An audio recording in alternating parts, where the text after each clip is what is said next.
TV9ના think ફેસ્ટમાં પ્રખ્યાત ગાયિકા કિંજલ દવે પણ જોડાયા। સોશિયલ મીડિયાના યુગમાં સફળ થવું, વિવાદોના વંટોળમાં કેવી રીતે વર્તવું, ટ્રોલર્સને કેવી રીતે હેન્ડલ કરવા, તમામ મુદ્દે કિંજલ દવે મન મૂકીને TV9ના થિંક ફેસ્ટમાં વાતો પણ કરી। તો ચાલો માણીએ Adani presents what Gujarat thinks ટુડેની ઝલક, જેમાં કિંજલ દવેએ કરી નિખાલસ કબૂલાત।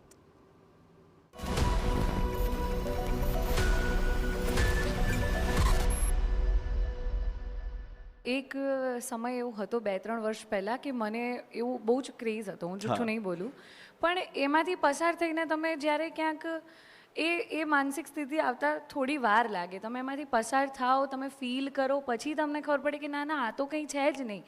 પહેલાં હું વર્ષે લગભગ હું 150થી 200 શોઝ કરતી હતી પહેલાં, એટલું કે જે શો આવે ને હું કહું કે ના ના લઈ લો પ્રોગ્રામ।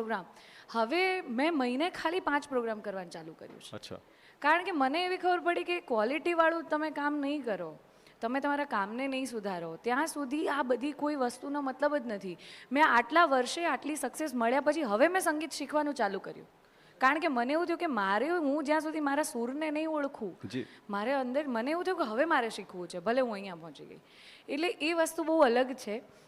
ફોલોવર્સ ને એ બધું એક સમય હતું, પણ હમણાં તમે મારી છેલ્લા 6 મહિનાની 1 વર્ષની તમે મારી સોશિયલ મીડિયા જોશો તો 10 દિવસે એક પોસ્ટ હોય, 5 દિવસે હોય, 15 દિવસે હોય, જ્ઞાન લાદ્યું ક્યાંથી? એટલે એ પેશન્સ આવતા વાર લાગે। અચ્છા, તમને એ સંગીત એવી વસ્તુ છે ને, આ કલા એવી વસ્તુ છે ને, એ જર્નીમાંથી તમારે પસાર થવું જ પડશે કોઈ પણ વ્યક્તિએ।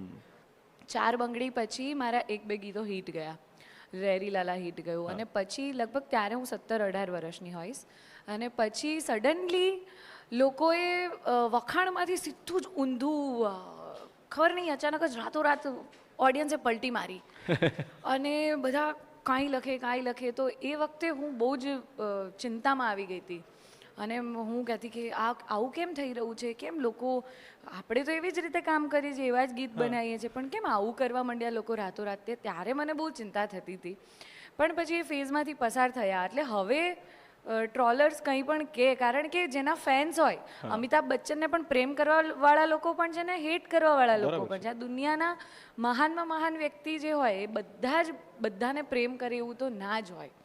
એટલે આપણે દુનિયાના બધા લોકોને ખુશ તો નથી જ કરી। ક્યાં વાત છે, કેટલી મોટી ફિલોસોફી સમજી ગયા છે આટલા વિવાદો પછી। હા, એ પછી થાય, એટલે એ મેં સ્વીકાર, એટલે વિવાદ જરૂરી છે કે મને જે મેચ્યોરિટી આવે એ કરવાના છે, અને જે નથી કરવાના એને હું હાવ હોનાની થઈ જઈશ ને તોય નહીં કરે, એટલે આપણે છોડ દો, આપણે આપણું કામ કરો।